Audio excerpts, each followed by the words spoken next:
શ્રી વલ્લભાધીશ. સુબોધિનીજીનું પાન વલ્લભ કરાવે તો થાય, બાકી આને સ્પર્શ કરવો આપણા બસની વાત નથી. વ્યાસજીની મનોવ્યથા. એકાંતમાં સરસ્વતી નદીને કિનારે બેઠા બેઠા કે આટલું કર્યું છે તે મને શાંતિ કેમ નથી. હવે આગળ અહીં પ્રશ્ન થાય છે કે આપે તો જ્ઞાનનો સાગર છલકાવ્યો છે. આટલા પુરાણ, મહાપુરાણ, જ્ઞાનનો સાગર છલકાવ્યો છે. વેદ અને મહાભારત જેવા શાસ્ત્રોની રચના કરી, તો પછી આપણે શાંતિ થવી જ જોઈએ. આપ ભગવાનના ગુણગાન અલગથી ગાવાનો આગ્રહ શા માટે રાખવો છે? ત્યાં કહે છે તેમના અલગ ગુણગાન ગાવાનું જ ભગવાનને પ્રિય છે. ત એ વહી અચ્યુત પ્રિયા. અહીં ત પદ તત્ના પર્યાય રૂપે વાપરવામાં આવ્યું છે અને તેનો અર્થ તે ધર્મો અર્થાત તે ગુણગાન ગાવાની ઈચ્છા એવો અર્થ લેવાનો. જો ઠાકોરજીના બધાની હારે પોતાને એ બધું ન ગમે. આપણે ઠાકોરજી પુષ્ટ ન કરાયું હોય ને ત્યાં સુધી મંદિરમાં બધા હોય, માતાને, મહાદેવને, ગણપતિને, હનુમાનને. આ જોડા આવ્યાથી નહોતા કહેતા એ કે અમારે એક ભાઈ સાંઈ બાબા માને, પછી અમને એને ઘર જવાનું મન ન થાય. પછી કે હું તો કહું તમ પ્રવાહી છું. એટલે જે આમાં દ્રઢ હોય ને એને પછી આ બધું ન ગમે. એમ વ્યાસજીને પ્રભુ કેટલા વાલા છે કે ઠાકોરજીના જ્ઞાન અવતાર છે, તો એને અફસોસ થાય છે કે મેં બધાની હારે કે મારા પ્રભુનું ગુણગાન ગાયા. સ્વતંત્ર મારા પ્રભુના ગુણગાન હોય ને તો મન સંતોષ થાય અને એમાંથી ભાગવતનું પ્રાગટ્ય થાય, આગળ આવશે. તત્પદ પરમહંસને માટે વાપર્યું છે. એમ અર્થ લેવો હોય તો પણ તે પરંપરાથી ગૌણ અર્થ છે. મૂળ અર્થ તો આ ધર્મો, આ ગુણગાન ગાવાની ઈચ્છા જ અચ્યુત પ્રિયામ પરમહંસ ભગવાનને પ્રિય છે. ભગવાનના આ સ્વતંત્ર ગુણગાન ભગવાન અને ભગવતીએ બંનેને પ્રિય છે. આપણને ભાગવત વાંચવું ગમે. આ સુબોધિનીજી ઘણાય મને ફોન કરે, ઈલાબેન 1 કલાક તમે સુબોધિનીજી વાંચો. મારા વાલા મને તો વાંચજો, વાંધો જ નથી, પણ હવે આ બધાએ આ કીધું છે, મને તમે બધા કયો એમ હું તો કરું. કારણ કે આ બધા રસ એવા છે ને,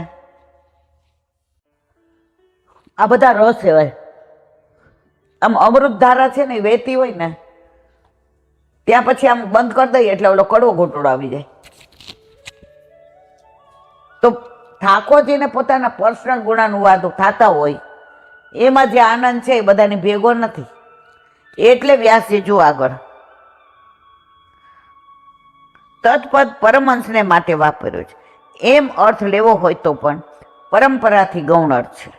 મૂળ અર્થ તો આ ધર્મો, આ ગુણ ગાવાની ઈચ્છા જ અચ્યુત પ્રિયામ પરમહંસ ભગવાનને પ્રિય છે. ભગવાનના સ્વતંત્ર ગુણગાન ભગવાન અને ભગવદીય બંનેને પ્રિય છે, એવો અર્થ છે. અહીં અચ્યુત પદનો અર્થ ભગવાન તથા ભગવાનને પ્રિય એવા ભગવદીઓના બંને અર્થમાં લેવાના છે. તસ્વેમખિલ મહાત્માનમ મન્યમાનસ્ય ખિજ્ધ કૃષ્ણસ્ય નારદોદ ભાગ્યાદશ્રમમ પ્રાગોદાહૃતમ.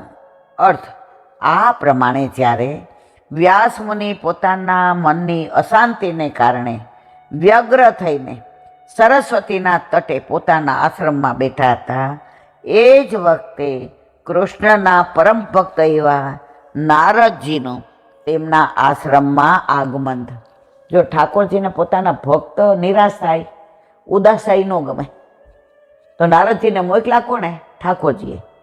કારણ કે પહેલું ભાગવત ચતુર્થ શ્લોકે ઠાકોરજીએ બ્રહ્માજીને કહ્યું, બ્રહ્માજીએ નારદજીને કહ્યું, નારદજીએ સૌનક ઋષિને કહ્યું, એણે વ્યાસજીને, વ્યાસજીએ પરીક્ષિતને, અરે આપણે સુખદેવજીને, અને ત્યાંથી પછી મૈત્રેયીને બધાને આપણા સુધી પહોંચ્યું.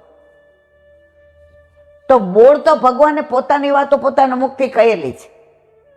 આજે હું કોલેજમાં આમ હતી ને સ્કૂલમાં આમ ને આ મારા સર્ટિફિકેટને મને આ ગમતું ને, હું કહું એટલી દુનિયામાં કોઈને તમને ન ખબર હોય. તો એ ગુણોનું પછી અવગાહન કરતાં કરતાં 18,000, અરે ભાગવતના તો કેટલા શ્લોક હતા હું ભૂલી ગઈ, એમાંથી આ 18,000 કર્યા છે ટૂંકમાં.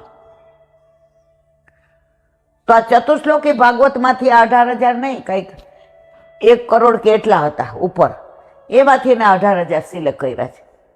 જેવી રીતે યમુનાજીના 108 પદ, એમાંથી 41 સિલેક્ટ કર્યા છે.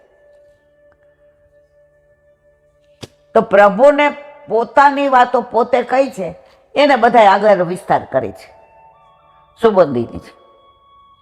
અહીં આશ્રમ પદનો પ્રયોગ દ્વિઅર્થમાં છે. એક તો આશ્રમ એટલે જ્યાં સરસ્વતી નદીને કિનારે વ્યાસ મુનિ બેઠા તે આશ્રમ, અને બીજો પરમહંસોનો આશ્રમ. સંન્યાસ આશ્રમની જેમ પરમહંસ પણ એક આશ્રમ છે. અને જ્યારે તમામ પાખંડોનો નાશ થાય ત્યારે પરમહંસની આશ્રમની પ્રાપ્તિ થાય છે, એમ કહેવાનો ભાવ છે. અને ભાગવત શાસ્ત્ર આમ તો બધાને પ્રિય છે, પણ ખાસ કરીને પરમહંસોને અતિ પ્રિય છે. બોલો વલ્લભાદેવ.